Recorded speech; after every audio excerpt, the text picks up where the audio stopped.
Hello guys, welcome to my channel Deepa education जे। आज की इस वीडियो में मैं यूपी ट्रिपल एससी पेट परीक्षा 2022 में जो 15 अक्टूबर को आयोजित होने वाली है में शामिल होने वाले अभ्यर्थियों के लिए जो पूछे जाने वाले प्रश्न हैं सामान्य ज्ञान के, वो प्रश्नों को लेकर ये वीडियो उपस्थित हूँ। 100% वाली क्लास है, यानी कि इस वीडियो को देखने के बाद आपके एक क्वेश्चन से लगभग 2 से 3 क्वेश्चन आपके तैयार होंगे जो आपके पेट के लिए बहुत ज़्यादा इंपॉर्टेंट होंगे। ये दूसरी बार जो है वो राज्य की दूसरी बार ये पेट की परीक्षा होने जा रही है। पिछली बार 2021 में अगस्त में ये परीक्षा हुई थी और इस परीक्षा का जो प्रारूप था उसके आधार पर ये प्रश्नों का प्रारूप है। तो आपके एक क्वेश्चन से कई क्वेश्चन तैयार होने की जिम्मेदारी इस वीडियो में देखी गई है। ध्यान रखिएगा, वीडियो को लास्ट तक देखिएगा और जो भी व्यूअर्स इस चैनल पर नए हैं प्लीज़ मेरे चैनल को लाइक कीजिए, सब्सक्राइब कीजिए, शेयर कीजिए। आपको ये पेट की परीक्षा के लिए ये इम्पॉर्टेंट क्लास होगी। तो लेट्स स्टार्ट। सबसे पहला क्वेश्चन बात करते हैं। देखिए, पहला क्वेश्चन है, पर्वतीय नगर मसूरी स्थित है। ये इंपॉर्टेंट क्वेश्चन है। देखिए, पर्वतीय नगर मसूरी जो है वो उत्तराखंड में अवस्थित है। अगर अब आपसे पूछे कि भारत में राज्यों की संख्या कितनी है, आप बताएंगे 28 राज्य हैं।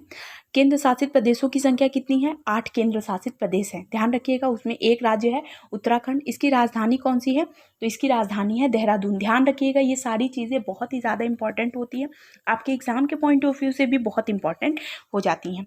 दूसरा क्वेश्चन है, आरबीआई का राष्ट्रीयकरण कब हुआ? आरबीआई का राष्ट्रीयकरण हुआ 1949 में। देखिए, अब आरबीआई का मुख्य कार्य की अगर बात करें, देखिए रिजर्व बैंक का मुख्य कार्य जो है वो ये है कि ये पहली बात कि अन्य बैंकों को पहली तो ये उधार दे सकता है। दूसरी बात, ये इसके इसके देख रेख में बैंक किस तरीके से कार्य कर रहे हैं, ग्रामीण परिवेश के नाबार्ड, ये सारी चीज़ें किस तरीके से कार्यरत कर हैं, ये इसका भी कार्य देखभाल, इसकी भी देख रेख कौन करता है? आरबीआई।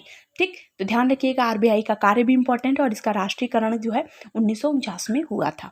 ठीक, अब दूसरे क्वेश्चन की बात करते हैं। नेक्स्ट क्वेश्चन है, भारत में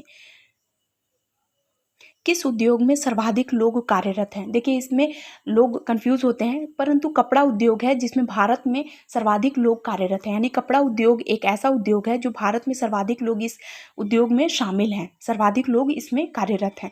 ध्यान रखिएगा, ये इंपॉर्टेंट है और भारत का सबसे प्राचीन भी कपड़ा उद्योग है और इसमें सर्वाधिक लोग भी कार्यरत हैं। ठीक, भारत का सबसे बड़ा खनिज तेल क्षेत्र कौन सा है? तो मुंबई अपतट क्षेत्र जो है भारत का सबसे बड़ा खनिज तेल क्षेत्र है। ध्यान रखिएगा, प्रवेश द्वार भी पूछे तो आंसर आपका क्या हो जाएगा? मुंबई हो जाएगा। ध्यान रखिएगा। आगे है क्वेश्चन, भारत का अंतिम गवर्नर जनरल कौन था? तो सी राजगोपालाचारी जो है ये भारत के अंतिम गवर्नर जनरल थे और भारतीय थे। ध्यान रखिएगा, भारत का अंतिम भारतीय गवर्नर जनरल कौन था? सी राजगोपालाचारी। ये बहुत ज़्यादा इंपॉर्टेंट हो जाता है, ध्यान रखिएगा, इस टाइप के क्वेश्चन आपकी परीक्षा में आते हैं। ठीक, ये भारतीय थे। कुल्लू घाटी किसके बीच अवस्थित है? तो लद्दाख और पीर पंजाल के बीच है कुल्लू घाटी।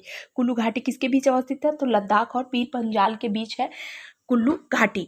ठीक, सोपान कृषि कहाँ की जाती है? तो पहाड़ी के ढलान पर, ये पहाड़ होता है, पहाड़ के इस वाले एरिया पर, ढलान पर। देखिए, इस पे हर तरीके की कृषि नहीं की जा सकती, तो सोपान कृषि कहाँ की जाती है? तो पहाड़ी के ढलानों पर ये कृषि की जाती है। ये भी इंपॉर्टेंट है, ये सारे क्वेश्चन आपकी परीक्षा के लिए इंपॉर्टेंट हैं।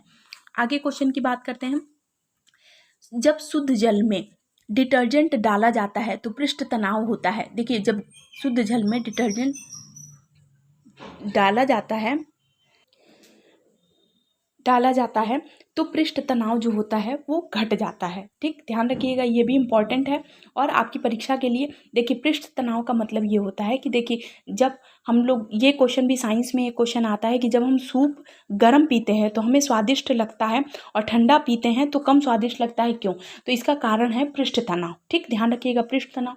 दूसरा, वर्षा की बूंदें, इससे संबंधित एक और प्रश्न आता है कि वर्षा की बूंदें जो गिरती हैं ज़मीन पर वो गोलाकार क्यों होती हैं? तो पृष्ठ तनाव के कारण। ये सारी चीज़ें आपके परीक्षा के लिए इंपॉर्टेंट होती हैं। सुपरनोवा क्या है? तो सुपरनोवा है एक विस्फोटी तारा। ठीक, सुपरनोवा क्या है? एक विस्फोटी तारा। आगे क्वेश्चन की बात करते हैं, ये इतिहास के क्वेश्चन है, किस पाल शासक को गुजराती कवि शोड्डल ने उत्तरापथ स्वामी कहा था? तो धर्मपाल को उत्तरापथ स्वामी कहा गया था। हो सकता है आपसे क्वेश्चन ये पूछ ले कि उत्तरापथ स्वामी की उपाधि किसकी थी? धर्मपाल की थी। ये उपाधि किसने दी थी? तो शोडल ने दी थी और शोडल क्या थे, गुजराती कवि थे। तो देखिए आपके क्वेश्चन कई इससे तैयार होते हैं। गिरगिट रंग बदलता है, तो वर्ण की लवक से गिरगिट रंग बदलता है। गिरगिट जो रंग बदलता है वो वर्ण की लवक के कारण रंग बदलता है। साइंस के क्वेश्चन हो गए, इंपॉर्टेंट है। झूम एक है, तो देखिए झूम जो है वो कृषि का एक तरीका है, बहुत इंपॉर्टेंट है। झूम क्या है, कृषि का एक तरीका है, झूम कृषि इसको कहते हैं। आगे है क्वेश्चन, गोवा की स्वीकृत राजभाषा क्या है। तो गोवा में कोंकणी राजभाषा है, स्वीकृत राजभाषा है, ध्यान रखिएगा, ये भी आपकी परीक्षा के लिए इंपॉर्टेंट हो जाता है। और आगे क्वेश्चन, चंद्रप्रभा वन्य जीव अभ्यारण्य कहाँ पर स्थित है। तो चंद्रप्रभा वन्य जीव अभ्यारण्य उत्तर प्रदेश में स्थित है, ध्यान रखिएगा। ये वन्य जीव अभ्यारण्य जो है आपके जनरल साइंस का एक क्वेश्चन है, पर्यावरण का, और पर्यावरण के संबंधित प्रश्न भी आपकी परीक्षा में चूंकि आते हैं तो ये इंपॉर्टेंट हो जाते हैं। तो ध्यान रखिएगा, इस टाइप के प्रश्न आपकी परीक्षा में चूंकि बार बार आते हैं, इसलिए मैंने क्वेश्चन का एक प्रारूप आपके सामने रखा। जो पिछली बार जो परीक्षा हुई थी उस परीक्षा के आधार पर क्वेश्चन का सिलेक्शन किया गया है, जिसमें क्वेश्चन को देखने से आप इसकी वैरायटी का पता लगा सकते हैं कि किस टाइप के क्वेश्चन आपकी परीक्षा में आ रहे हैं। ठीक, तो आई होप आपके लिए वीडियो बहुत ज़्यादा यूज़फुल होगी। जो पेट में शामिल होने वाले अभ्यर्थी हैं उनके लिए वीडियो बहुत ज़्यादा यूज़फुल होगी। तो जो भी व्यूअर्स इस चैनल पर नए हैं, प्लीज़ मेरे चैनल को लाइक कीजिए, सब्सक्राइब कीजिए, शेयर कीजिए। Thank you.